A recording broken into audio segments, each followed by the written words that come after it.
Okey,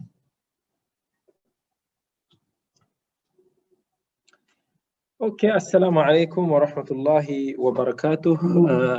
Alhamdulillah wabillahi wassalatu wassalamu ala Rasulillah wa ala alihi wa ashabihi wa man walah. Rabbi shrah li sadri wa yassir li amri wahlul 'uqdatam min lisani yafqahu qawli, amma ba'd. Okey, insyaallah.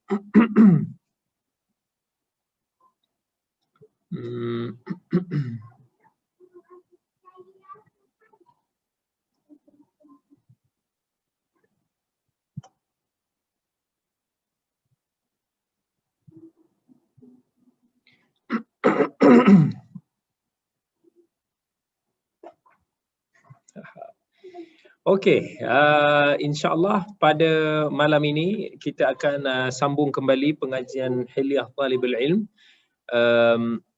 Yang mana pada minggu ini kita sudah sampai kepada ataupun penghujung kepada fasal yang kedua, dan insya-Allah kita sambung kembali pengajian kita biiznillah jalla wa ala, iaitu dengan topik pada hari ini tentang menerima daripada guru ataupun belajar daripada guru. Okey, so yang itu kita berada dalam muka surat yang ke-34 untuk buku warna putih ini. Dia tak nampak pula dah. Okey, dan bagi buku yang warna coklat ini, dia dalam muka surat 96. Baik. Antara kepentingan daripada kita belajar dengan guru ini, kata Syekh Bakar Abu Zaid, adalah dia dipanggil sebagai proses talaqi ataupun talqin dengan guru. Dan kelebihan daripada kita belajar dengan guru ni, maksudnya especially bila kita belajar ilmu agama, sangat-sangat penting untuk nak kita mencari guru yang baik supaya insya-Allah kita mampu untuk nak mendapatkan ilmu yang baik. Guru ni sebenarnya dia adalah wasilah, dia adalah salah satu cara daripada medium untuk nak kita dapatkan ilmu. Jadi kebiasaannya kalau kita akan tengok kepentingan berguru ini adalah seseorang itu dia akan follow ataupun ikut manhaj ataupun pemikiran sang gurunya. Dan kita akan nampak orang yang belajar banyak dengan guru ini, maka dia akan ikut corak pemikirannya, pandangannya dan sebagainya. So itu penting untuk nak kita melihat ataupun kita mencari guru kita. Sebagaimana kata Ibnu Sirin, inna hadzal ilma din fanzur amman ta'khudhu dinakum. Inna hadzal ilma din, iaitu ilmu ini adalah agama kita. Maka telitilah daripada siapa kita mengambil ilmu ini.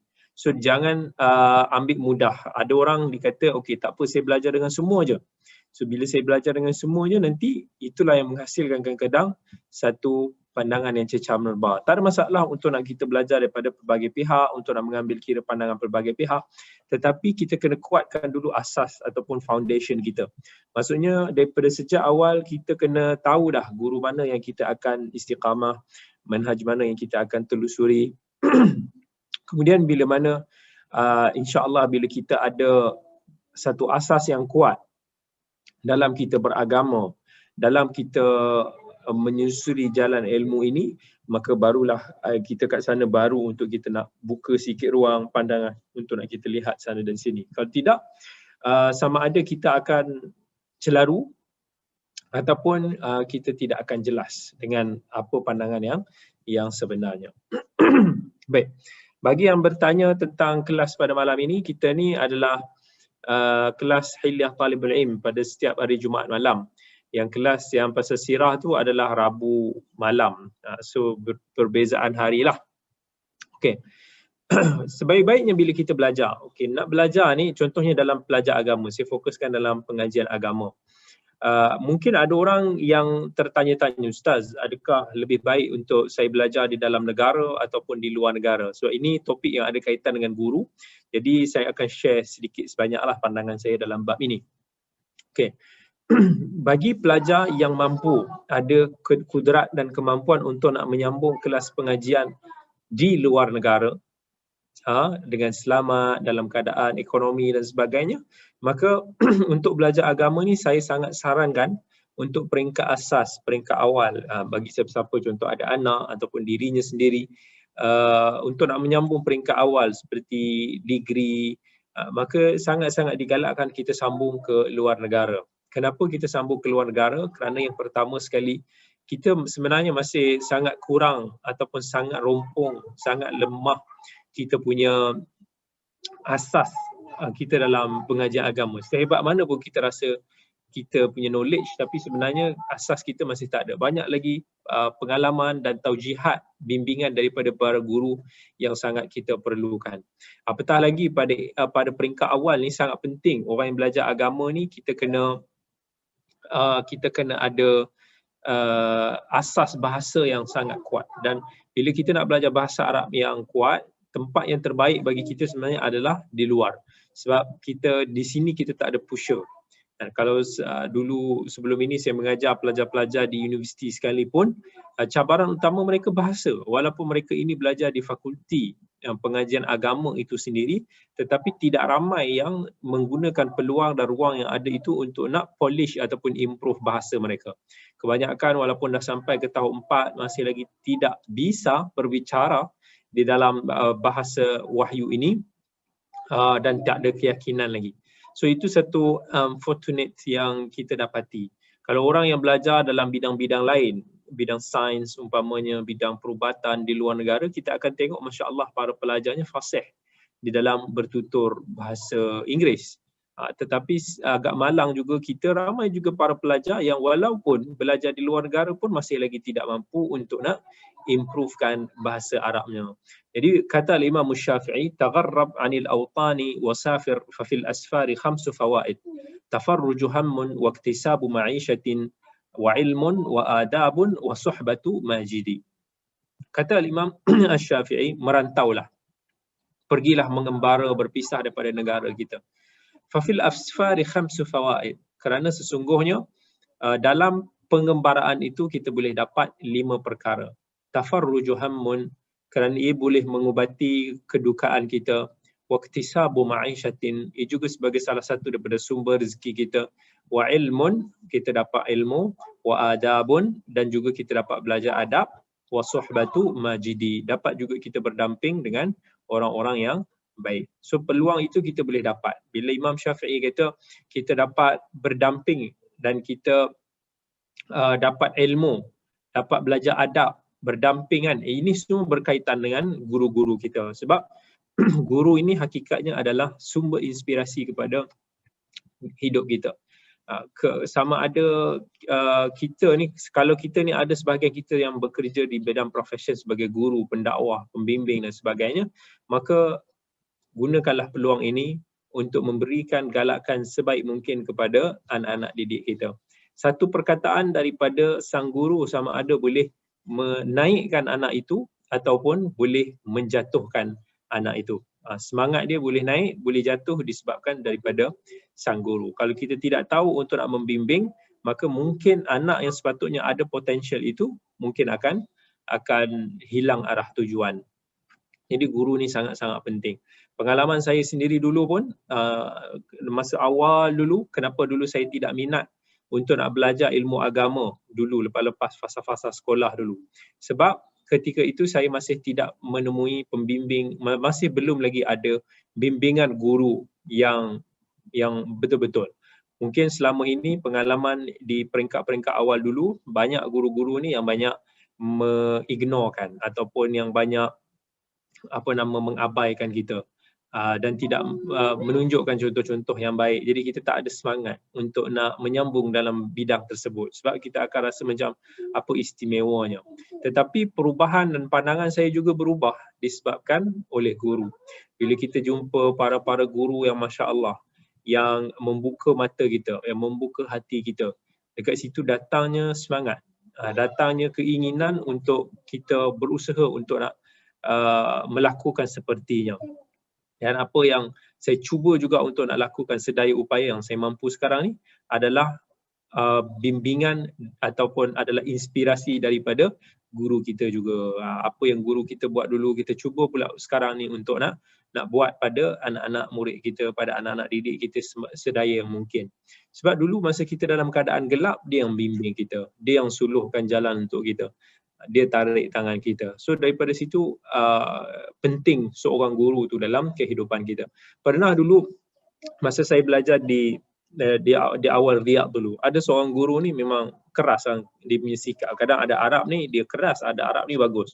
So ada guru yang keras ni, dia pernah cakap awal-awal dulu, bila dia tengok je kita ni muka-muka Asia Tenggara ni semua, dia terus kata, alamak, kalau ada orang, maksudnya dia dah nampak, dia bezakan seolah-olah orang Arab sahaja yang mampu untuk nak catch up dengan pengajaran dia.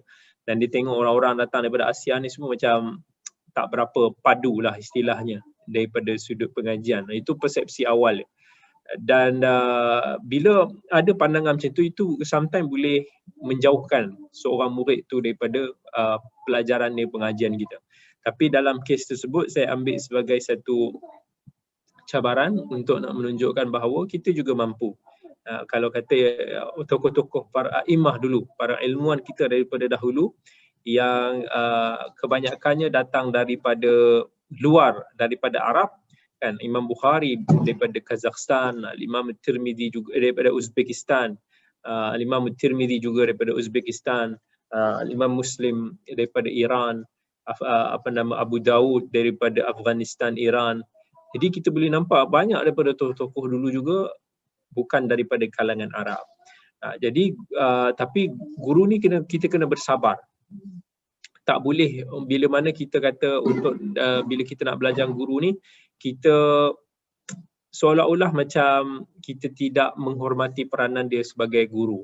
Bagi anak murid ni terutamanya dia kena bersabar juga, sebab ada guru ni macam-macam karakter manusia. Dia tak akan ada satu sifat. Kalau ada kelebihan di bahagian sini, akan ada kekurangan di dalam bab yang lain. So kita kena tolerate. Tak boleh bila kita tengok ada kekurangan pada guru kita ni, terus kita hilang adab kita bersama dengan guru.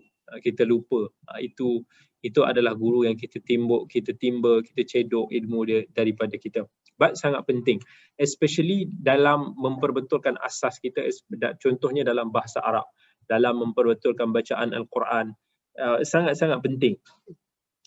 Sebab tu kata ulama dulu, la ta'khudul Qur'ana min mushafin, la ta'khudul ilma min as-suhuf wala al-Qur'ana min mushaf. Maksudnya bila kita nak belajar ni, jangan hanya kita pandai-pandai nak baca sendiri. Begitu juga bila kita nak belajar Al-Quran, jangan pandai-pandai kita nak belajar sendiri. Belajar sendiri ni bukan kata tak boleh, tapi dia tak boleh 100%. Sebab bila kita belajar bersendirian, kita tidak ada orang yang boleh suluhkan kita. Mana jalan yang betul, macam mana cara yang betul. Sebab itu ramai orang hari ini, dia rasa macam dia dah hebat, tapi rupa-rupanya bahasa Arab pun dia tak tahu lagi. Nak baca Al-Quran pun belum tentu dia boleh faham lagi macam mana hukum hakam berkaitan dengan bacaan Al-Quran itu. Itu dulu pernah berlaku kisah bila berlaku banyak tashif. Tashif ni banyak penyelewengan di dalam Quran dan hadis. Antaranya adalah disebabkan kita ni tidak belajar dengan guru. Tapi bila kita belajar bersendirian, kebanyakannya kita akan buat assumption sendiri. Macam hari ini orang yang macam-macam berteori tentang akhir zaman, kita tengok macam-macam dia orang ni akan anggap macam dia orang ni master kepada hadis-hadis tersebut. Dia tak mau untuk nak discuss dengan para ilmuwan, jumpa, belajar secara bermanhaj, disiplin dan sebagainya. Lalu kita baca, kaji, buat-buat sendiri, kita rasa itu dah memadai. Kita assuming kita rasa that's the best. Sebab tu kita jangan jadi seperti katak di bawah tempurung. Kita akan merasakan kita dah rasa cukup, dah yang terbaik, sampai kita tak nak melihat kelemahan dan kekurangan kita. Begitu juga dengan ahli sukan. Kalau kita tengok ahli sukan, kenapa mereka perlukan kepada coach? Adakah mereka tak boleh nak berlatih sendiri? Tengok macam mana juara-juara dunia dalam boxing, dalam mixed martial art, dalam mana-mana sukan sekalipun. Kalau nak ikut, mereka ini adalah juara lah. Tapi kenapa mereka masih lagi perlukan coach? walaupun mereka ini kuat dan mereka ini lebih hebat daripada coach kalau berlawan betul-betul sekalipun. Reason dia adalah mudah sahaja. Kerana mereka nak ada orang yang boleh melihat blind spot mereka. Maksudnya akan ada sudut pandang yang kita tak nampak kelemahan dalam diri kita sendiri. So kita perlukan orang lain untuk nak memperbetulkan diri kita. Kalau tak, kita akan macam kadang-kadang ada ibu. Ada ibu ni kadang-kadang dia selalu cakap kita, aku dah buat yang terbaik pada engkau, aku tak tahu mana salah silap aku lagi. Dia sampai dia pun tidak mahu membuka ruang untuk meneliti di mana salah silap dan dia. Semua manusia ni pasti akan ada kekurangan. Macam mana hebat orang tu sekalipun di mata kita, tapi kita kena ingat dia adalah manusia. Bila dia adalah manusia dan sifat adalah manusia tidak sempurna. Hanya Allah sahaja yang bersifat sempurna. Jadi pasti akan ada kekurangan dan kita kena admit tu. Dan kita kena benarkan ada pihak lain untuk melihat side mirror yang kita blind spot di sana. Itu pentingnya peranan guru. So guru dia akan betulkan, dia akan nampak apa yang tak betul. Kadang-kadang kadang-kadang kita ni ada ilmu. Kita ada ilmu, tetapi kerana pengalaman kita tak ada, maka kita tiada hikmah. Mungkin kita tak nampak mana jalan yang betul, mana cara yang betul. Jadi peranan guru itu sebagai kibar, sebagai guru yang lebih veteran, lebih senior daripada kita, yang telah menempuh pelbagai pengalaman daripada kita, dia boleh memberikan nasihat-nasihat yang berguna, boleh memberikan tips-tips dan sebagainya. Kalau dulu kita baca Al-Quran, dulu kan ada seorang ulama tu dipanggil sebagai Hamzah Az-Zayyat. Kenapa dia dipanggil sebagai Hamzah Az-Zayyat? Dulu kalau kita nak tengok Al-Quran ni, dia tak ada titik. So zaman tu bila dibaca Al-Quran, orang boleh tersalah baca. Katakan kalau dalam Al-Quran baca Alif Lam Mim dzalikal kitabu la raiba fi. Bayangkan raiba tu maksud dia keraguan. Tiada keraguan pada Al-Quran itu. Raiba kalau tak ada titik pada ya dan ba, maka pelbagai tanggapan orang boleh buat. Jadi satu hari tu, dia masa zaman dia tak pandai mengaji Quran, dia terbaca la zaita fi. Zait ni maksudnya minyak. Yang mana Alif Lam Mim tiada minyak pada Al-Quran itu. Jadi bila orang terdengar tu, orang tergelak dan orang pun ejek-ejek ni lalah melekat gelaran Hamzah Az-Zayyat. Hamzah si minyak. Itu dikatakanlah sebab apa dia diberi gelaran itu. Dan akhirnya Hamzah Az-Zayyat ni dia belajar mengaji sungguh-sungguh sampai dia menjadi tokoh qiraat yang terkenal, tokoh Al-Quran yang terkenal, masya-Allah lah. So penting supaya kita tak ada tersalah. Begitu juga dalam hadis. Dulu antara sebab perawi-perawi boleh tersalah bacaannya adalah kerana dia tak ada orang yang nak memperbetulkan hadis dia. Jadi daripada tulisan bila tak ada baris itu boleh tersasul. So macam mana nak betulkan? Daripada kita ambil daripada ulama, so ulama yang akan betulkan sebutan dia begini, dan dia dah betulkan daripada guru dia sebelum tu sampai kepada zaman sahabat radhiyallahu anhum. Jadi penting untuk nak kita betulkan itu secara dengan guru. Cuma mungkin akan ada mungkin ramailah akan tertanya, Ustaz, macam mana kita belajar YouTube, online dan sebagainya? Adakah ini dikira sebagai belajar berguru? Ya, dikira sebagai belajar berguru, betul. Sebab YouTube, medium online dan sebagainya ini semua adalah medium. Kita panggil sebagai perantara sahaja. Walaupun kita kata ada pro dan kontra, sama ada kita belajar daripada sudut online ataupun belajar daripada sudut berhadapan dengan guru itu sendiri. Bila kita belajar berhadapan dengan guru kita sendiri, kelebihannya adalah kita akan lebih fokus lah. Maksudnya sebab bila kita ada di present someone, dengan kehadiran somebody, kita akan lebih rasa menghargai. Kita akan lebih fokus di hadapannya. Kita tak akanlah sewenang-wenang nak pergi makan, nak pergi minum. Berbeza dengan belajar online. Dia punya cabaran itu lebih tinggi daripada sudut itu. Sebab kita tak merasakan kehadiran guru kita di hadapan kita. Kita tak merasakan kehadiran orang lain, teman-teman sepengajian dengan diri kita. So kita akan jadi macam lebih suka hatilah. Contohnya kalau ada orang tu rasa macam saat lagi nak pergi minum, nak pergi makan, nak pergi cuci pinggan dan sebagainya, dia akan buat sebab dia rasa orang tak nampak kan. So dekat situ kita akan terlepas, kita akan miss dan sebagainya. Bila kita belajar direct juga, dia ada peluang untuk kita mendapatkan bimbingan langsung. Bukan bererti bila kita belajar online ni tak boleh, tetapi dia, orang katakan, sentuhan langsung is different daripada sentuhan tidak langsung. Dan sama juga macam mana kalau kita bersembang dengan insan-insan yang kita sayangi, keluarga kita. Bila kita bersembang berhadapan, maka feeling tu akan berbeza dengan kita bersembang secara online. Bukan kata online ni dia punya ni tak ada, tapi kita kena struggle more to online lebih daripada kita struggle langsung. Sebab apa? Sebab online dia membuatkan kadang-kadang kita ni less focus. Tengok je anak-anak kita bila belajar online. Bila anak-anak kita belajar online, mudah sangat kan. Anak-anak sekolah-sekolah kita, sekolah rendah terutamanya, dia memang agak selalu terlari fokus dia. Sebab sifat anak-anak yang tidak boleh fokus lama. Jadi guru pula daripada online, dia tak akan boleh pantau semua orang buat apa. Daripada situ ada beberapa kekurangannya lah. Tetapi tidak menafikan pengajian online ini membawa satu kebaikan yang sangat-sangat besar. Dia mempermudahkan masyarakat pada hari ini yang jauh umpamanya, yang mungkin sebahagian daripada asatizah ataupun guru yang dihalang daripada untuk nak memberikan kuliah dan juga ceramah pengajian di setengah tempat ataupun negeri. Dan online ni juga menghimpunkan banyak rekod-rekod pengajian-pengajian yang kalau kita nak ikuti, ada yang bersiri, ada yang tidak. Dan online juga ada kelebihan yang sangat besar, iaitu kita boleh pause.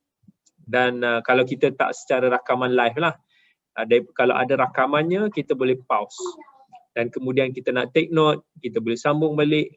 Dan itu apa yang saya selalu buat dulu. Zaman masa saya belajar dulu tu, saya banyak kumpulkan kaset pengajian. So kadang-kadang dalam kelas kaset pengajian tu kita play, saya akan tulis, take note. Lepas tu kalau kita tak sempat nak catch up, kita pause dulu. So kita pause, kita tulis dulu, lepas tu kita sambung balik.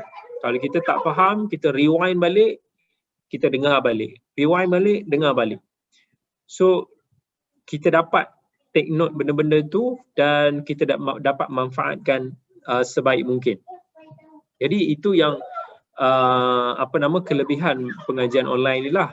Cuma kita sebenarnya adalah kita manfaatkan apa-apa sahaja medium yang kita mampu. Yang penting kita ada kesungguhan untuk kita menuntut ilmu dan kita tunaikan hak ilmu itu sebaik-baiknya. Bila ada ilmu tu kita hargai dan kemudian kita ambil manfaat dia dan kita amalkan. So itu insya-Allah praktis yang betul. Tapi jangan kita realize depend on sendiri semata-mata. Kita baca, buka buku sendiri dan kita baca. Bukan tak boleh. Banyak manfaat kita boleh dapat, tapi it depends on subject. Kalau buku-buku umum, boleh, tak ada masalah. Tapi kalau kita nak belajar yang spesifik, contoh kalau kita nak belajar nahwu, kita nak belajar tentang takhrij hadis, kita nak belajar tentang usul fiqh umpamanya. Benda ini memerlukan guru dan agak sukar untuk nak kita memperolehi semata-mata daripada buku semata-mata. Sebab apa yang ada dalam buku kemungkinan akan dibetulkan oleh guru kita ataupun kemungkinan akan diulas, diberikan pelbagai, dimudahkan lagi dia punya sudut-sudut pandang dan sebagainya. Sebab penulis berbeza. Ada penulis yang dia kurang mahir untuk nak mempermudahkan hasil penyampaian dia kepada para pembacanya. Ada penulis yang pandai untuk nak sampaikan. So dia skill, kemahiran menulis itu juga berbeza. Jadi ada kemungkinan bila kita baca daripada buku tu kita tak faham apa yang dia nak sampaikan. Contoh yang dibawanya tidak cukup. Gambaran, olahan dia tidak cukup untuk nak membuka tahap minda kita, akal kita yang mungkin belum sampai ke tahap tersebut. So kita perlukan kepada guru. Sebab tu kata ulama, man kana daliluhu kitabuh kana khata'uhu aktsaru min sawabih. Siapa yang semata-mata bergantung kepada kitab lebih banyak, maka kesilapan dia akan lebih banyak daripada apa yang betul. Ada kata ulama lagi, walaysa alladhi yarwi min al-kutubi ilmahu kaman laqiya al-akhbara min kulli baldatin. Bukanlah orang-orang yang hanya baca buku ini sama dengan orang-orang yang bertemu dengan guru di setiap negeri. Bighairi sama'in intihalan minas suhuf, yang tidak mendengar daripada guru tapi diambil semata-mata, dicedok daripada lebaran ataupun buku semata-mata. Kaman laqiyal akhbara min kulli balad man lam yushafi' aliman bi usulihi fayaqinuhu fil mushkilati dhununu. Siapa yang dalam satu masalah tu dia tidak berbincang, dia tidak mendengar pandangan daripada gurunya, maka keyakinan di dalam bab tersebut hakikatnya adalah sangka-sangkaan sahaja. So apa sahaja sekalipun isu, kalau kita ada dah nak berikan satu pandangan, sebaik mungkin kita mendapatkan pandangan daripada guru kita, insya-Allah. Semoga kita boleh melihat daripada sudut pandang yang berbeza. Okey. So itu yang yang terakhir daripada fasal yang kedua ini, dan kita akan masuk ke dalam fasal yang ketiga. Okey, bab kita ataupun adab penuntut ilmu bersama dengan gurunya. Awal kita adab penuntut ilmu dengan diri kita sendiri. Itu fasal yang pertama, kita dah habis. Fasal yang kedua, adab kita bersama dengan ilmu. Yang itu pun kita baru selesaikan tadi. So kita masuk kepada fasal yang ketiga insya-Allah untuk hari ini, iaitu bab kita adab ataupun adab kita bersama dengan guru kita. So itu sangat-sangat penting. Okey. Saya bacakan dulu matan yang ditulis oleh Syekh Abu Bakar Abu Zaid sebelum kita huraikan. Yang pertama sekali, menjaga kehormatan guru. Okay. Bila kita kata menjaga kehormatan guru, siapa guru? Guru ini adalah mereka yang kita timba ilmu daripadanya, yang kita ambil manfaat daripadanya, kan?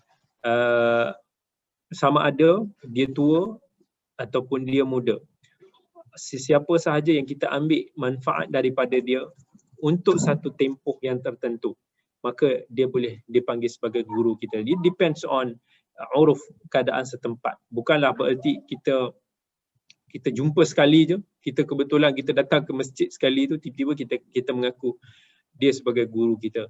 Guru murid ni dia mesti ada satu kind of pengiktirafan walaupun secara unofficial.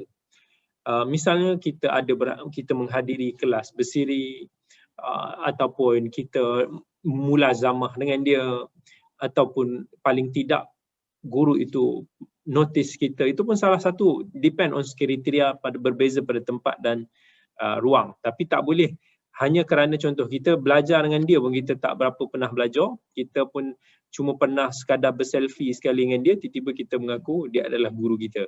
Yang tu tak betul lah yang tu. Okey. Syekh Bakar Abu Zaid kata menjaga kehormatan guru. Kerana pada mulanya ilmu ini tidak diambil daripada buku, akan tetapi harus melalui guru yang kamu yakini kredibilitinya sebagai kunci pembuka ilmu. Agar kamu berasa selamat daripada tergelincir, maka wajib bagi kamu untuk menjaga kehormatan guru. Itu yang pertama. Kerana semua itu adalah tanda keberhasilan ilmu yang bermanfaat bagimu. Tanda kejayaan dan tanda pencapaian ilmu dan juga taufiq. Jadikanlah guru kamu ini sebagai tempat penghormatan daripadamu. Ini yang kedua. Pemuliaan, penghargaan dan kesantunanmu. Yang ketiga, ambillah semua adab berserta gurumu, seperti adab duduk bersamanya, cara berbicara dengannya. Yang keempat, sopan santun dalam bertanya dan mendengarkan, berlaku ta'zim saat membuka buku di hadapannya. Itu yang kelima. Yang keenam, meninggalkan kata-kata yang lantang ataupun berlalu lalang di hadapannya. Yang ketujuh, tidak mendahuluinya ketika berbicara. Tidak memaksakan jawapan di atas pertanyaanmu. Tidak potong banyak percakapannya, terutama di khalayak ramai, kerana semua itu akan menyebabkan kebongkakan dirimu dan mengundang kebosanan sang guru. Okey, yang ni kita ulas dulu. Okey, antara adab kita bersama dengan guru kita, ini sangat penting. Bila saya kata adab kita bersama dengan guru, percayalah itu adalah kunci keberkatan ilmu kita. It doesn't matter sama ada guru kita itu mungkin kita rasa dia kurang berilmu, ataupun kita tengok dia jauh lebih muda daripada kita umpamanya. Tetapi yang penting adalah bagaimana kita menghargainya, kita memuliakannya sebagai guru kita. Kerana kalau kita tahu untuk nak muliakan guru kita, hormati dia, beradab dengan dia, insya-Allah pasti ada keberkatan yang kita tak tahu datang daripada mana. Of course datang daripada Allah, tetapi keberkatan kebaikan yang dibawa dalam pengajian kita, dalam ilmu kita dan juga dalam kehidupan kita. Jadi sebab tu bab dalam berguru ini sangat-sangat ditekankan oleh para ulama. Namun kita tengok pada hari ini mungkin ramai orang yang sudah terleka dalam bab ini sekalipun. Jadi antara adab yang pertama sekali adalah kita hormat guru kita. Bila kita berjumpa dengannya, kita berikan salam, kita berjalan seiring dengan dia. Of course kalau kata yang tak ada masalah, mahram lah. Jangan bila kita bertemu dengan guru kita, contohnya kita angkat kepala dari jauh je. Contohnya bila kita jumpa kita pun buat macam hello, yo, buat macam tu je. Atau daripada guru kita, hello, lepas tu kita tak pergi bertemu ataupun nak salam. Itu macam, itu budaya barat lah. Kalau kita tengok, itu kurang adabnya. Dan of course, Islam mengajar kita untuk nak beradab bila bersama. Bila kita bersama dengan guru, kita datang. Walaupun mungkin kita daripada jauh, kita sempat kita datang dulu. Kalau kita laki-laki, perempuan-perempuan, kita bersalam lah. Tapi jangan daripada jauh je. Yo, apa khabar? Dengan guru kita pun cakap macam tu ya, daripada jauh kita. Tak boleh. So kita kena hormat. Itu apa yang Islam ajar kita dulu. Kita tak akan dapat hasil kalau kita tak ada adab kita bersama dengan guru kita.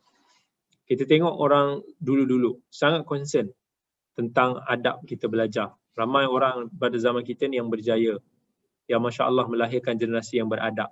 Tetapi bila mana hari ini ramai orang kita mengambil mudah soal adab, so kita kena concern, terutamanya pada anak-anak kita yang sekarang ni banyak dah belajar online kan.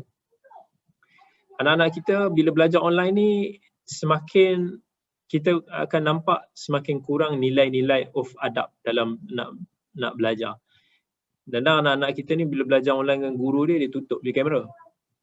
Bila ditutup kamera tu, guru dalam kelas ni kat sekolah lah. Kelas kita ni tak apa, dalam Zoom ni tak ada masalah lah. Tapi dekat sekolah yang kelas khas, proper macam tu, guru dia nak tengok anak murid dia. So bila dia nampak ada anak-anak murid dia tu, dia akan rasa bersemangat untuk nak mengajar, dan dia boleh panggil nama satu-satu, dia boleh soal satu-satu, dia boleh buat aktiviti dan sebagainya. Kalau tak, dia akan rasa macam ada orang ke tak ada orang ni kan. Ada guru dia rasa macam alamak, aku macam cakap seorang-seorang lah. Itu pun satu. So kadang-kadang bila guru kita tanya dalam kelas, dia tengok anak-anak kita, kan anak kita buat dono je, tak jawab je, ignore je guru tu tanya apa. Sometimes dia boleh baring je depan komputer macam tu kan. Dia tak ada rasa of ta'zim, tak ada rasa untuk nak memuliakan. Jadi kalau kita muliakan guru kita, walaupun guru tu tak nampak kita belajar online sekalipun, kita akan duduk betul-betul, kita akan ni macam mana kita belajar secara berhadapan. Okay. So itu antara yang pertama. Yang kedua adalah bila kita berhadapan, jangan kita kita sembang dia macam sembang kawan saja. Kau apa cerita? Cakap dengan guru pun kau aku. Ataupun kita tengah duduk dengan guru kita julur-julur kaki kat dia. Tak boleh. Even kalau kita tengok orang Arab sekalipun yang lebih selamba dalam bab tu, mereka dia akan concern dan jagalah. Bila duduk dengan guru mereka, dia akan duduk betul-betul. Dia ada duduk cara dia. Macam mana kalau orang yang daripada PTD kan, dia kena berlatih. Kalau duduk dengan bos, kena duduk macam tu kan.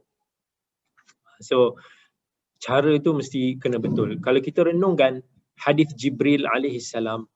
Dalam riwayat Muslim, ketika Jibril datang bertemu dengan Nabi sallallahu alaihi wasallam, hadis yang panjang, hadis yang kedua daripada hadis 40 Al-Imam An-Nawawi.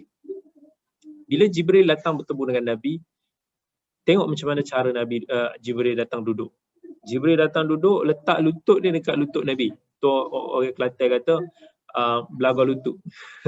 Tu belaga angin. Tak, ni belaga lutut lah.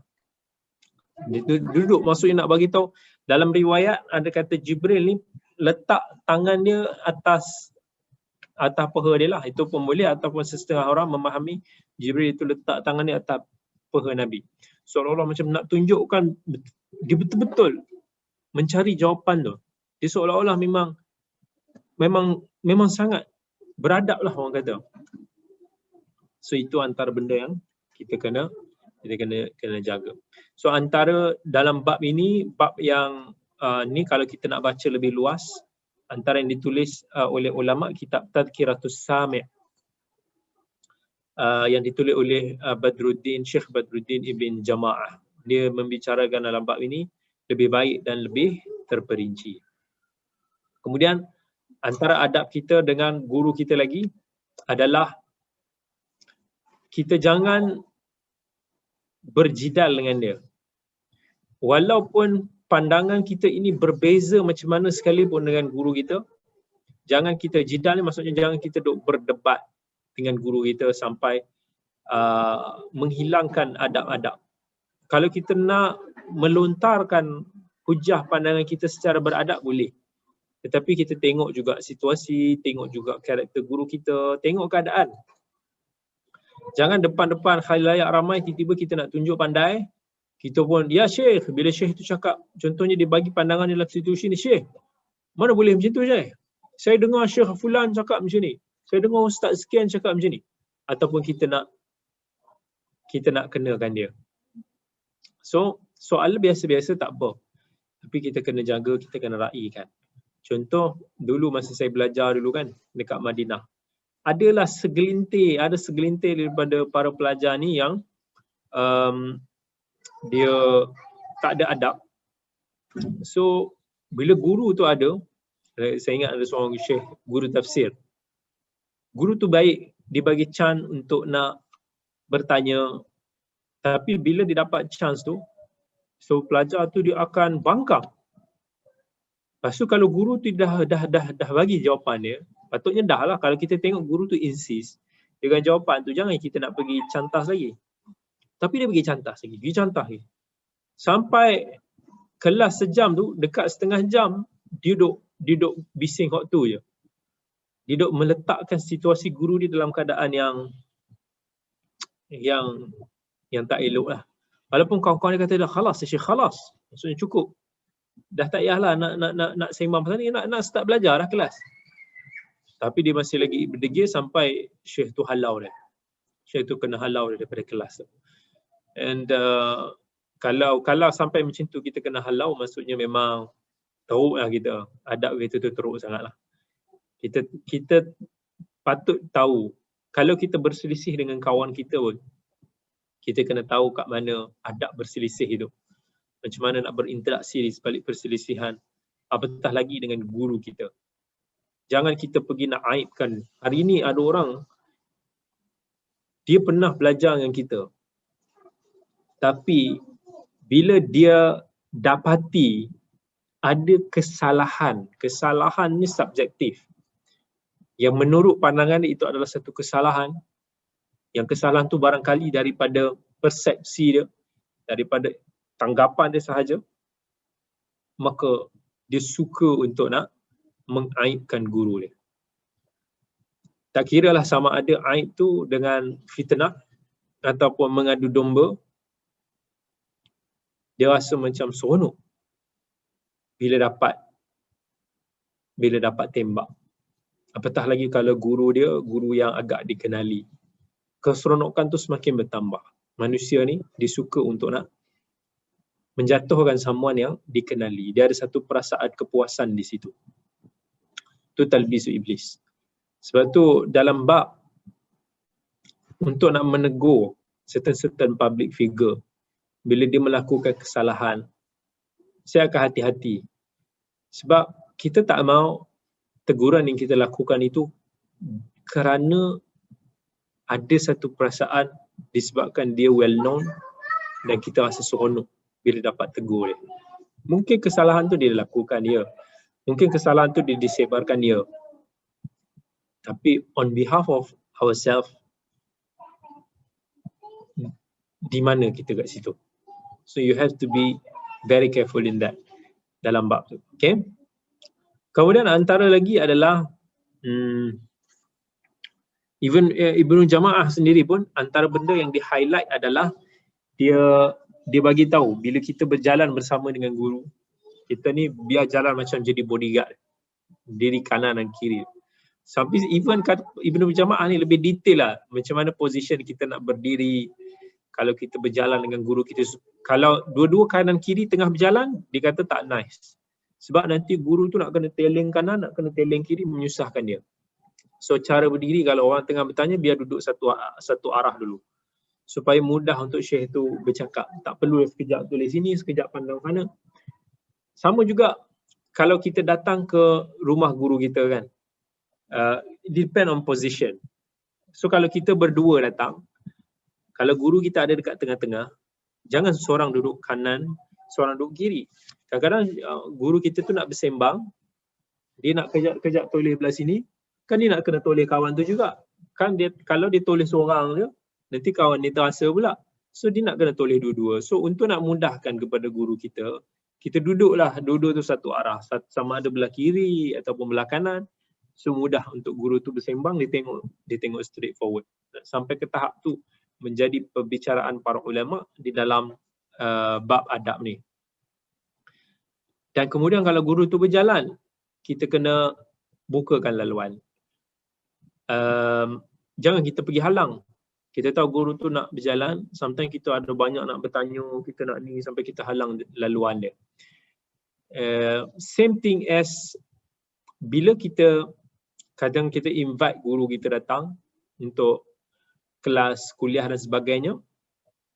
Kalau kita ada sebarang apa-apa jamuan selepas daripada itu ataupun apa saja, kita bertanya dulu. Adakah dia ada ke mana-mana selepas ini? Adakah dia rushing? So sometimes dia padat dengan schedule dia. Dia mungkin perlu ke sana, perlu kemari. Tetapi kadang-kadang sebagai tuan punya tempat, sometimes kita paksa dia. Tak apa, sekejap pun tak apa, duduklah dulu, makanlah dulu, ni ada kami dah buat jamuan ni, dah buat ni semua kan. Kita tak fikir daripada sudut konteks si guru tu, mungkin dia ada kerja lain. Mungkin dia ada benda yang lebih penting lagi dia kena selesaikan. Kalau kita paksa dia, kita insist dia akan menangguhkan kerja di tempat lain, akan memberikan implikasi di tempat lain. So macam mana keinginan kita sekalipun, kita kena jaga adab kita. Fikirkan keadaan dia. Kerana kadang-kadang guru kita ini dia mempunyai komitmen yang berbagai. Dia sudah mengkata istilah berkahwin dengan masyarakat. Jadi banyak khidmat kepada masyarakat ini perlu terlibat ke sana kemari dan sebagainya. So bagi ruang. Kita jangan insist, tapi kita lebih berikan kepada guru tu untuk nak buat keputusan dan decisionnya. Okay. Kemudian antaranya lagi adalah bila kita nak belajar berguru ni, jangan hanya depend on popularity semata-mata. Tetapi fokus kepada ilmu dia. Fokus kepada kualiti dia, credibility dia sebagai pengajar kita di situ. Ramai sikap masyarakat pada hari ini, dia lebih suka kepada yang popular semata-mata.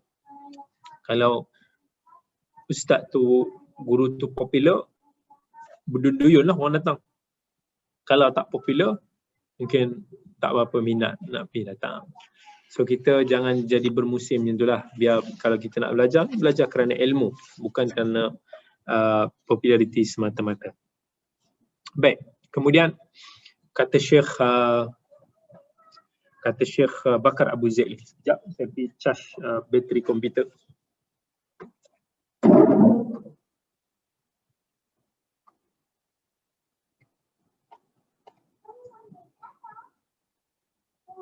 Alright.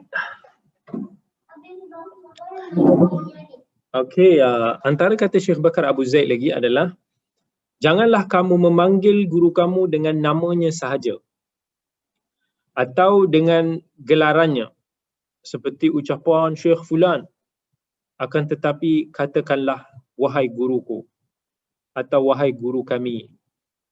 Janganlah sebut namanya direct. Sebab itu lebih beradab. Dan janganlah kamu mengajaknya berbicara dengan ta'ul khitab. Nanti kita akan explain.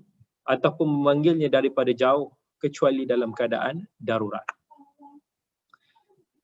Guru kita macam mana sekalipun, jangan kita secara normal, even dalam masyarakat Melayu kita sekalipun, tak sesuai untuk kita panggil nama dia saja. Oh ya Arif. Tiba-tiba panggil macam Arif. Lebih elok kita sandarkan dia kepada nama-nama panggilan yang lebih beradab mengikut konteks masyarakat kita. Kalau dalam masyarakat kita ni, kadang-kadang dipentingkan benda-benda tu kan. Ada keluarga yang kalau kita panggil abang pun dia marah. Dia nak suruh panggil pakcik juga. Dia nak ikut juga hierarki tu. Walaupun kadang-kadang dari segi usianya, dia lebih kurang sebaya kita. Sometimes kita rasa macam agak pelik kita nak panggil pakcik. Lagi sesuai kita panggil abang lah. Kita nak hormat ni daripada segi tu. Tapi kadang-kadang dia terasa hati pula begitu. So orang Melayu tu begitulah.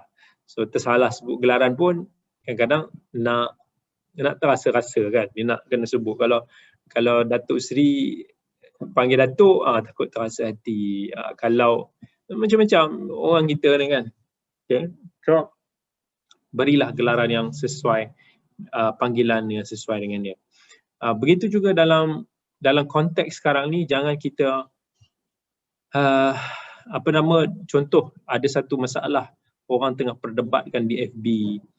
Jangan sesenang kita nak tag kita punya guru kita, seolah kita nak laga-lagakan ataupun kita nak adu domba ataupun benda-benda macam tu. Kita kena concern. Ada seseparuh orang ni tak habis-habis tag je sepanjang masa sampai jenuh juga kan, sampai kita nak semua benda dia nak tag kan.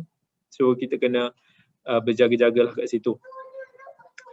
Yang lebih beradab, kata Syekh Bakar Abu Zaid, panggil dengan panggilan wahai guru kami, ya ustazna, ya syekhana. Dan itu masya-Allah saya dapati ada separuh daripada para penuntut ilmu masih lagi sangat-sangat menjaga bab-bab tersebut. Bila mana dia memanggil guru dia akan cakap wahai guru kami, ya syekhana, wahai guru kami yang mulia. Kadang sangat beradab, masya-Allah, masih ada lagi. Kemudian kata Syekh Bakar Abu Zaid, jangan kita berbicara dengan ta'ul khitab. Ta'ul khitab ni ni faedah dalam bahasa Arab. Dalam bahasa Arab, ta'ul khitab ni apa? Maksudnya bila kita cakap kamu. Bila kita tanya dia, hal akalta, adakah kamu dah makan? So dalam bahasa Arab itu kurang ada elemen adab. Dia dalam bahasa Arab, kalau kita nak tanya someone, berbicara dengan someone yang perlu dimuliakan, maka kita jangan guna kamu seorang. Tapi kita kata dengan panggilan ramai, korang. Contohnya tadi kita kata hal akalta, itu kalau kita cakap dengan guru dikira kurang beradab. Tapi bila kita nak tanya guru kita, adakah kamu dah makan, cakap hal akaltum, adakah kamu semua dah makan? Walaupun dia seorang, tetapi kata ganti diri itu dia pakai jumlah ramai. Perasan tak? Kenapa dalam Al-Quran ini kadang-kadang aneh, lucu bila kita dengar ataupun tengok video-video orientalis. Bila dia nak condemn Al-Quran, dia kata kenapa Allah dalam Al-Quran selalu menggunakan kata ganti diri kami. Inna nahnu nazzalna dzikra wa inna lahu lahafizun. Kamilah yang menurunkan Al-Quran dan kamilah yang memeliharanya. Jadi dia tuduh kenapa Tuhan kalau satu Esa disebut kami. So itu menunjukkan Tuhan itu sebenarnya ada mewakili beberapa entiti. Bagi orang Kristian yang percaya dengan Trinity ni, so dia nak kata sebab itulah Allah guna perkataan kami. Dalam Al-Quran dikata itu buktinya. So kita kata ini kejahilan di dalam bahasa Arab.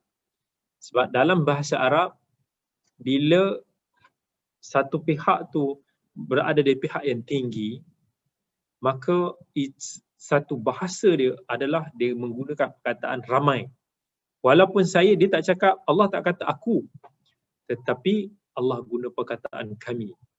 Nak menunjukkan kemuliaan Allah, kami. So dalam bahasa Arab itu dia punya penggunaannya. Sebab tu even raja-raja pun bila dia berbicara, kalau dalam bahasa Arab dia guna perkataan kami. Sebab kami itu satu dalam bahasa Arab satu kata ganti diri yang nak memuliakan. Macam kita kan, bila kita nak berbicara dengan istana, tuanku, kita panggil raja tuanku. Mungkin ada kala kita cakap diri kita patik. Di situ itu nak sekadar untuk adab, untuk menghormati. So begitu juga ada dalam bahasa Al-Quran, bahasa Arab dia ada dia punya adab. So dalam konteks ni dia kata jangan, kalau dalam bahasa kita ni tak adalah nanti tiba-tiba siapa yang dengar ni, tiba-tiba bila dia cakap dengan ustaz dia ke guru dia, ustaz korang dah makan ke? Itu pelik lah bunyinya. Apa yang kita cakap ni only dalam bahasa Arab. Bahasa Arab tu sesuai lah. Tiba-tiba kalau kita cakap guru kita, tiba-tiba guru kita tanya, entah dah ataupun entah dah makan ke? Tiba-tiba kita jawab, ya kami makan nasi lemak tadi. Tiba-tiba guru kita pun kami, maksudnya dengan kawan-kawan ke dengan family, dia pun dah mula confused. Sebab dalam bahasa kita tak ada that kind of penggunaan bahasa sedemikian. So this is kaitan lah. Okay, kemudian kata Syekh Bakar Abu Zaid, jangan kita panggil dia daripada jauh kecuali dalam keadaan yang darurat ataupun keadaan yang sangat-sangat penting. Jangan nampak guru kita sembang kat kepala, what's up Syekh? What's up? What's up yo? Itu sebenarnya daripada sudut adab tidak sesuai. Melainkan kita tahu guru kita tu memang jenis yang santai-santai dengan kita, macam tu dia suka, macam tu tak apa. Tapi secara generalnya kita jangan buat dia macam kawan kita lah. Kemudian kalau ada kesalahan guru-guru kita, jangan kita tegur di depan-depan. Tegur depan-depan maksudnya di khalayak ramai, Syekh, dalam video ustaz yang lepas saya dengar ada macam tersalah baca lah. Pom kita pun malukan dia. Ataupun kita buat muka tak puas hati. Itu cara yang salah. So kalau kita nak tegur guru kita on the private, mistake yang dia ada in private. Kalau tak ada gunanya, dan guru kita akan rasa malu dan dia akan rasa mungkin ada ego. Dia tak akan terima apa yang kita cakap. Dan kita pula akan rasa puas hati tapi mesej kita tak disampaikan. Itu semua hanyalah ego semata-mata. Kemudian salah juga ataupun tidak beradab seorang murid itu dengan gurunya bila dia tunjukkan sikap yang tidak satisfy ataupun tidak redha. So bila dia dah dengar jawapan guru, dia katakan, Syekh, ustaz, apa pandangan ustaz dalam bab ini? Sekali bila ustaz tu dia dah bagi pandangan, dia pun cakap, tapi kan ustaz lain, ustaz fulan dia cakap macam ni pula. Sajalah pula kita nak laga-lagakan dia dengan ustaz yang lain. So itu salah sebenarnya. Kalau kita dah minta pandangan dia, khalas. Kita dengar dan kita simpan. Sama ada kita nak terima ataupun tak. Jangan kita duk banding-bandingkan antara pandangan ustaz lain, pandangan Syekh fulan dengan pandangan guru kita yang kita bertanya. Itu tak ada. Kadang-kadang ada orang tanya pada saya kan, Ustaz, saya nak tanya Ustaz pandangan Ustaz dalam bab ni. Sebab Ustaz sekian cakap macam tu. Once dia cakap Ustaz sekian cakap macam tu, dah saya tak jawab lah. Kata dah tanya pasal bab tu pada Ustaz lain, terima ya jawapan dia. Buat apa nak tanya pada saya lagi? Itu personally begitulah. So saya tak nak ada dikontradikkan pandangan-pandangan. Itu maksudnya dia belum faham tu betul. Kemudian ataupun guru kita bila dibagikan satu jawapan, kita pun duk question dia. Syekh, ada hadis tak? Bukan tak boleh tanya, tapi cara ni tu kena beradab. Tapi terus kita, apa dalil dia? Itu kena disampaikan dengan saluran yang betul. Ataupun guru kita dah cakap dah. Dia dah sebut Quran, dah sebut hadis. Tapi kita nak sampai go, Ustaz tadi ayat Ustaz baca tu ayat nombor berapa? Surah berapa? Muka surat berapa? Sampai ke situ pula kita nak ni. Kalau dia dah sebut hadis, kita dah boleh cari dah. Dia dah sebut ayat Quran, kita dah boleh cari dah. Tak perlu untuk sampai ke tahap tu. Kadang-kadang time tu dia tak ingat nombor ayat tu berapa. Kadang-kadang time tu dia tak hadir dekat dia, hadis ni riwayat mana, dia confused. Bukhari ke Muslim? So bukan tugas itu untuk nak selidik korek sampai ke tahap tu. Bergantung kepada situasi ataupun karakter syekh masing-masing lah. Tapi ada benda yang kita cari sendiri, kita nak confirmkan sendiri, kita confirmkan sendiri. Jangan put in the situation yang nanti kan guru kita tu, saya tak ingat lah apa nama tempat dan sebagainya. Kita kena know the kat mana question tu sesuai untuk ditanya dan content of the question yang kita nak tanya. Kemudian Syekh Bakar Abu Zaid dibawakan satu ayat dalam Al-Quran. Allah kata, la taj'alu du'a ar-rasul, wahai orang yang beriman, la taj'alu du'a ar-rasul ka du'a'i ba'dikum ba'da. Wahai orang-orang yang beriman, janganlah kamu memanggil, dia maksud dalam ayat ni ada beberapa maksud. Dia satu, janganlah kamu memanggil Rasulullah macam mana kamu panggil sesama kamu. Jangan panggil nama dia, ya Muhammad, itu salah. Tapi nak panggil, ya Rasulullah. Orang Yahudi panggil, ya Abul Qasim. Orang beriman, ya Rasulullah. Jaga adab dengan Rasulullah. Maksud dia, nak bagi tahu is, message dia adalah dengan muallim kita, yang banyak berkongsi manfaat dengan kita, yang banyak berikan ilmu, bimbingan kepada kita, kita jaga, kita raikan adab-adab ini. Dan kata Syekh Bakar lagi, semacam mana tidak layak untuk kita kata kepada ayah kita yang memiliki hubungan darah kita, oi fulan, maka tidak elok juga kita berkata kepada guru kamu. Maksudnya dengan ayah macam mana kita jaga kita punya adab. Takkanlah kita panggil je nama dia macam tu. Takkanlah kita letak kaki kita atas dia. Takkanlah kita pergi buat benda-benda tak senonoh depan dia. Kita kurang ajar dengan dia. Begitu juga dengan guru kita. Kalau dengan ayah kita, Allah kata, wasahibhuma fid dunya ma'rufa. Berdampinglah dengannya di dunia ini dengan sebaik-baiknya. Begitulah juga dengan guru kita. Kita berdamping dengannya dengan sebaik-baiknya seperti kita mendampingi ayah kita. Kemudian kata Syekh lagi, selalu menghormati majlis ilmu, memperlihatkan kesungguhan kita terhadap pelajaran dan kita ambil faedah daripadanya. So maksudnya kita menunjukkan, ada yang tanya, apa maksud Abul Qasim? Abul Qasim ni orang Yahudi dipanggil Nabi. Bukan kata tak betul panggilan tu. Sebab Qasim ni anak kepada Nabi SAW. So Abul Qasim ni wahai ayah kepada Qasim. It's kind of normal kalau ikut. Tetapi mungkin dengan konteks Rasulullah dianggap kurang beradab. Itu dalam konteks Arab ni biasanya dia tak kisah sangat pun kita panggil dia apa. Even orang Arab ni, orang tua, muda, siapa pun kita panggil anta, enti, ana je.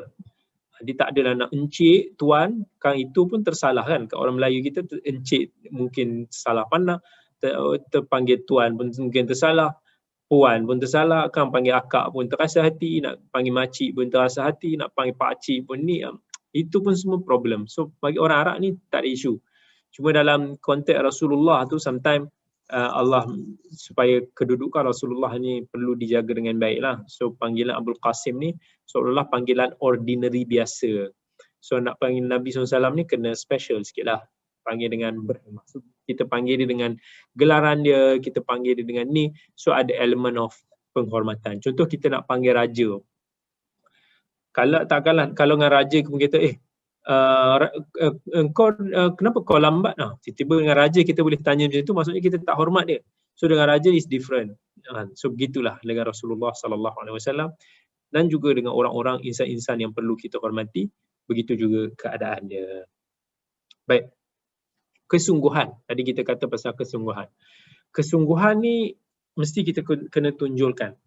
Dalam belajar ni, kalau kita nak belajar semua, cuba yang kita dalam kelas, tiba-tiba guru kita tengah explain, kita tutup mata, bukan seorang lagi, nguap-nguap.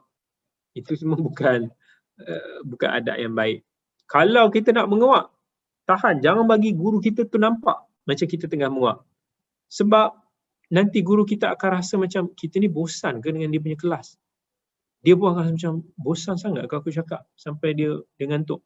So saya tu yang sekarang bila kita nak kat kelas kan, kalau saya nak termenguap je, saya akan buat macam sapu muka sikit, sambil tu saya nguap, lepas tu mata saya akan tundukkan sikit, buat macam tengok buku dulu. Sebab lepas kita menguap, bila kita tengok muka syekh kita, mata kita berair tau.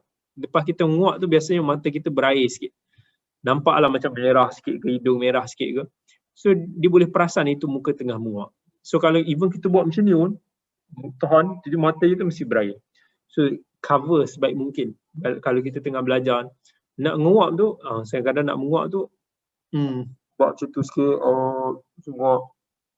Lepas tu tengok dulu buku, biar air kat mata tu kering dulu. Dan baru kita tengok syekh. So dengan itu barulah syekh tu tidak akan terasa hati sangat. Kalau tak, dia tengok semua nguap. So nguap ni penyakit berjangkit lah. Kita akan tengok, kita start seorang menguap, sebelah tu menguap, semua orang menguap. Bayangkan dekat kelas tu ramai orang menguap. Syekh tu akan rasa apa, dia mungkin kecil hati ni, bosan sangat ke aku ngajar ni kan, semua nak menguap. Tapi kadang-kadang time tu tengah hari, kadang-kadang kita penat, kadang-kadang ialah it depends on situasi. Tapi benda-benda sekecil macam tu pun kita kena ni. Tapi tunjukkan kesungguhan. Bila kita belajar guru kita tunjuk, kita catat, nampak kesungguhan kita. Bila dia bercakap tu kita tengok dia, kita macam bagi pandangan tumpuan. Saya ingat dulu masa saya belajar ada seorang murid tu macam tu lah. Bila syekh tu bercakap, dia akan tengok muka syekh macam tu tau. Duduk depan sekali pula tu. Kalau kita mesti macam, mak ya apasal dia ni macam ni. Dia tengok, sambil ditulis, mata dia tak tengok buku pun. Kadang-kadang dia tengok. Tapi dia boleh aim tulisan tu elok. Sambil dia dengar syekh cakap, tangan dia bergerak tulis, tangan dia bergerak. Lepas tu, dia bila ada dia peluang dia bertanya. Sampailah dia ikut syekh tu sampai ke kereta lah, sampai ke sini lah. Nak menunjukkan kesungguhan dia. Dia punya situasi tu. Dia punya semangat dia nak belajar tu. So kita pun bila kita belajar ni penting untuk nak kita menunjukkan adab kita dalam kita belajar. Dan itu akan memberikan motivasi kepada guru kita lebih untuk dia mengajar. Tapi kalau kesungguhan tu tak ada, kalau kita pergi kelas, syekh ni manusia juga. Guru-guru kita pun manusia juga. Tapi kalau dia tak ada motivasi nak mengajar, dia akan lemah semangat lah nak mengajar dia. Nak mengajar sepenuh hati, sepenuh kudrat dia pun mungkin dia tak berapa bersemangat. Tapi kalau dia melihat kesungguhan dan semangat tu daripada kita, dia akan semangat. So itu very important lah. Kemudian pesan Syekh Bakar, jika nampak di matamu seorang guru melakukan kesalahan ataupun kekeliruan, maka janganlah hal itu menjatuhkan nilainya di mata kamu. Kerana hal itu menjadikan kamu terhalang untuk mendapatkan ilmunya. Dan siapa yang terselamat daripada kesalahan? Yang ini pun penting. Maksudnya setiap daripada kita melakukan kesalahan. Kesalahan tu boleh jadi kecil, boleh jadi besar, boleh jadi disedari ataupun tidak. Tapi janganlah disebabkan satu kesalahan daripada 1000 kebaikan dia, kita melihat ataupun pandangan kita kepada syekh itu berubah. Nilai dia jatuh. Kita dah membuatkan, kerana kesalahan itu, kita dah tak nak belajar dengan diri dia dah. Seolah-olah kita dah tak nak mengaku dah kita ni anak murid dia dulu. Dan orang kita ni pula terkenal terror mencari kesalahan. Kita dilahirkan talented di dalam nak mencari kesalahan orang lain. So bila kita berjumpa dengan kesalahan guru kita, kena tahu kalau nak tegur dia dengan saluran apa yang baik, dengan uslub apa yang baik. Tapi ramai orang hari ini, kalau guru dia tu dirasakan melakukan kesalahan, dia tidak tabayun, dia tidak betul-betul selidik pun daripada guru dia, sedangkan mungkin dia boleh message, dia boleh call, dia boleh ambil confirmation, tahu situasi sebenar, tapi dia letak persepsi sendiri dan dia buat satu teguran secara publik dengan alasan berkata benar. So alasan berkata benar ni tak menghalalkan untuk kita tidak meraihkan adab. Sama juga, kalau kita, mak kita, ayah kita sama pun melakukan kesalahan, tak boleh jadikan alasan itu untuk kita nak biadab dengan ibu bapa kita. So adab is very important dalam kehidupan manusia. Sebab adab ni dia nak jaga diri kita ketika berinteraksi kita dengan orang. Ketika kita menemui kesalahan yang dilakukan oleh seseorang. Apatah lagi insan-insan yang terhormat di kalangan kita seperti guru-guru kita. So kena tahu uslub mana yang terbaik untuk kita menegur kesalahan dia. Dan jangan pula bila kemudian antara benda yang penting kata Syekh lagi, jangan uji kemampuan guru kamu. Itu bukan satu adab. Kita bagi di soalan-soalan untuk nak test. Jangan buat. Pernah dulu Ibnu Ma'in, dia sahabat kepada Imam Ahmad bin Hanbal. Dia, Imam Ahmad, sahabat dia Ahmad bin Mansur Ar-Ramadi, masa tu nak test guru dia Abu Nu'aim Al-Fadlu bin Dukain. Al-Fadlu bin Dukain meninggal tahun 219. Imam Ibnu Ma'in terkenal dengan watak gedeber dia. Al-Imam Ahmad terkenal dengan watak yang beradab, sopan. Ahmad Mansur Ar-Ramadi dia jenis tak berapa berani lah, tak daring. Satu hari masa dia belajar daripada Abu Nu'aim, Imam Yahya bin Ma'in masa zaman dia belajar di Nakal dulu, dipakat dengan Ahmad, Imam Ahmad dipakat dengan Ar-Ramadi untuk nak test guru dia ni. Imam Ahmad tak setuju. Imam Ahmad kata itu bukan adab kita lah. Ar-Ramadi tak berani nak buat. So Ibnu Ma'in kata biar aku buat. So masa dia bacakan hadis, mula-mula dia baca betul. Selepas daripada tu dia campur adukkan hadis tu. Dia baca sengaja dia baca salah. Dia baca sanad ni masuk hadis ni masuk sanad ni, ditukar-tukar terbalik. Mula-mula tu Abu Nu'aim tegur lah. Dah selang berapa ketika, macam dah beberapa banyak kesalahan yang tiba-tiba Ibnu Ma'in buat, Abu Mansur tahu Ibnu Ma'in sebenarnya tengah test dia. So masa tu Imam Ahmad duduk kanan dia, Yahya Ma'in duduk belah kiri dia, Ahmad Ar-Ramadi dekat depan dia. Dia pun, dia kata stop. Dia kata something fishy is going on. I think you want to test me. So dia pandang Imam Ahmad bin Hanbal. Dia kata engkau budak yang bersopan. Aku tak rasa engkau yang plan nak buat benda ni. Dia tengok Ahmad Ar-Ramadi kat depan dia, dia kata engkau pula la yatajarra an yaf'al mithla hadha. Kau ni aku tahu jenis tak berani nak buat benda-benda macam ni. Tapi engkau, dia pun tunjuk dekat Ibnu Ma'in, engkau lah culprit ataupun suspect ni. So dia sepak Ibnu Ma'in jatuh daripada stage tu lah.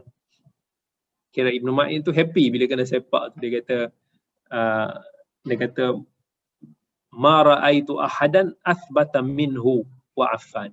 Aku tak pernah menemui seseorang yang lebih padu ilmunya daripada Abu Nu'aim dan juga Affan. Dan Imam Ahmad puji dia. Dia kata huwa a'lamu birrijal. Guru kami Abu Nu'aim ni orang yang paling alim tentang perawi-perawi hadis.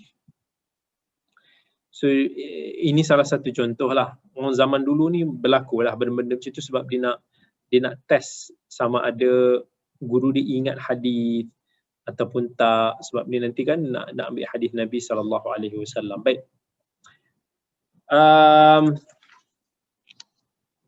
Okey. Saya kira sampai dulu ke sini, kita berhenti, kita tengok kepada soalan-soalan yang diberikan insya-Allah. Okey, antara soalan yang dilontarkan di Zoom, Assalamualaikum Ustaz, bagaimana pula sekiranya seorang guru pernah berkata dia tak ikhlas mengajar sebenarnya, tapi mana soalan tapi terpaksa kerja mengajar muridnya sebab kerja guru paling mudah nak dapat benda kerja lain berbanding kerja lain. Kalau soalan itu bagaimana tu, it's up to guru tu lah. Guru tu dia yang kena ikhlaskan diri. Dia akan diganjari berdasarkan kepada keikhlasan dia. Kalau dia tidak ikhlas, Allah akan reward dia berdasarkan kepada niat dia lah, kebaikan dia. Tetapi selagi mana dia mengajar kita, tak kira lah apa niat dia sekalipun, maka dia adalah guru kita dan dia tertakluk kepada adab-adab dan hak dia sebagai guru. Kita tetap kena hormat. Bukan tugas kita nak korek ini ikhlas ke tak ikhlas ke. Sometimes dia kata dia tak ikhlas, tapi satu hari nanti dia akan ikhlas. Sometimes dia kata tak ikhlas, tapi itu saja je dia nak cakap dengan kita macam tu. So it's not untuk anak murid untuk nak judge guru dia, tapi jika dia adalah guru kita yang mengajar, kita kena hormat dia. Yang kedua, kita dikehendaki menjaga adab dan hormat guru. Tapi jika guru tak hormat anak muridnya, bagaimana anak-anak murid nak hormat guru? Sebagai contoh, guru memukul murid tanpa sebab, meliwat dan sebagainya. Okay, itu juga berlaku. Guru sebenarnya adalah good example. Saya selalu pesan lah pada guru-guru saya di Akademi Al-Khair pun, jaga benda ni. Tapi sometimes kita tahu ada guru-guru daripada latar background pengajian yang biasa dengan kekerasan. So dia dah biasa begitu. So kalau kata melibatkan daripada sudut karakter, mungkin karakter dia ganas sikit, bukan ganas nama, karakter dia mungkin tak senyum, karakter dia mungkin kasar sikit, suara dia kuat, itu simple. Tak ada masalah. Kita adapt. All the time kita akan menemui guru-guru sedemikian. Sebagai murid kita kena go with the flow. Tapi kalau dia melibatkan maksiat seperti liwat dan sebagainya, dia must be punished lah, sebab dia dah buat satu crime in syariah yang dia kena dihukum. Tetapi selain daripada tu, dari segi adab dan sebagainya, guru tu maksudnya it should be dia tunjukkan contoh yang baik kepada anak murid dia. Mungkin zaman dah berubah. Kita tengok zaman sekarang ni sukar untuk anak murid tu dapat tolerate dengan guru-guru yang terlampau keras. Zaman-zaman kita dulu, guru-guru kita macam tu lah biasanya. Tapi kita ni baik je dengan guru kita kan. Ini guru ni kadang-kadang jentik je, mak pak dia yang datang serang dulu. So itu, sometimes benda-benda macam ni kita kena biar anak kita belajar lah. Biar dia orang belajar dengan cabaran yang ada masing-masing persekitaran. Selagi mana benda itu tidak menceroboh ataupun tidak sampai melanggar batasan firman Allah, hukum-hukum Allah, aturan Allah, kita tolerate dalam bab macam tu. Biar itu anggap sebagai dia sedang belajar dengan cabaran dan kesusahannya. Tapi sebagai guru, kita kena tunjuk contoh yang baik kepada anak murid kita. Sebab anak murid akan look up pada kita. Sebagaimana kita bercakap, dia akan tiru. Kalau dia suka, dia akan ikut cara kita. Guru adalah idola kita. So sebagai guru-guru, you have to choose the right word untuk bercakap dengan anak-anak murid. You have to think before you act pada anak-anak murid. Assalamualaikum doktor, mengapakah ulama-ulama dulu mereka sangat obses dengan menuntut ilmu?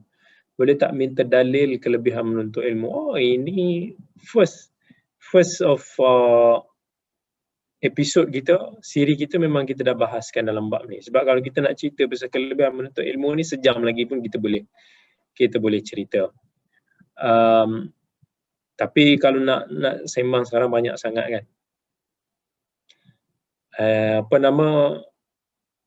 Cuba okeylah, kepada saudara Danish yang bertanya, cuba type, saya ada cakap pasal benda ni, tulis Kamilin kelebihan menuntut ilmu. Itu dapat jawapannya lebih lanjut lah dekat YouTube insya-Allah.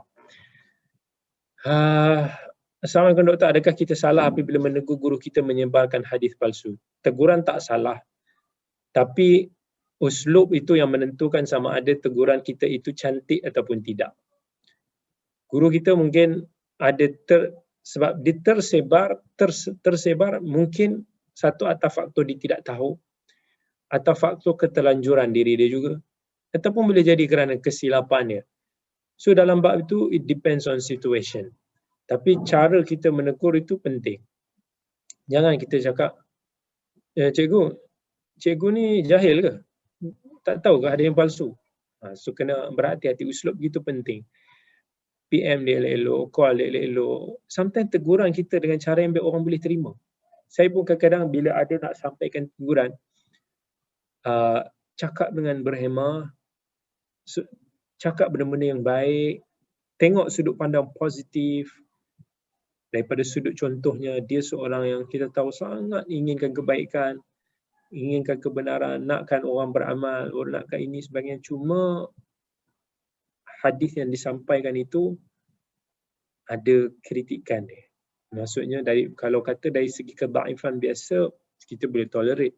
Tapi sekiranya sudah melibatkan ada setengah ulama menghukum palsu, maka saya prefer untuk kita berhati-hati check, sebab kita khawatir akan terlanggar. So kalau pilih ayat the best word, kita cakap insya-Allah orang terima. Tapi the problem kita bila kita tak sampaikan dengan uslub yang baik, orang pun tak nak terima kita cakap apa. So this is some seni yang kita kena raikan. Assalamualaikum doktor, doakan kejayaan saya insya-Allah. Alhamdulillah.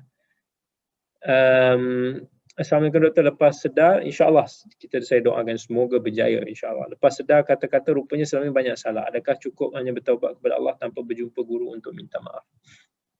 Sekiranya kita mampu untuk bertemu dengan guru kita, just jumpa, kata secara umum kita kata minta maaf dulu kita banyak melakukan kesalahan kat dia, tak payah spesifik pun tak apa. Cakap secara umum, ya Allah, cikgu saya dulu nakal sangat, saya dulu banyak buat salah pada cikgu. Saya minta maaf sama pada cikgu. Hari ini saya tahu apa yang cikgu buat. Cakap benda-benda, guru kita akan happy dan gembira untuk nak terima kita, maafkan kita. That's the best way. Selagi dia hidup, cubalah sedaya upaya, sebab dia adalah hak manusia.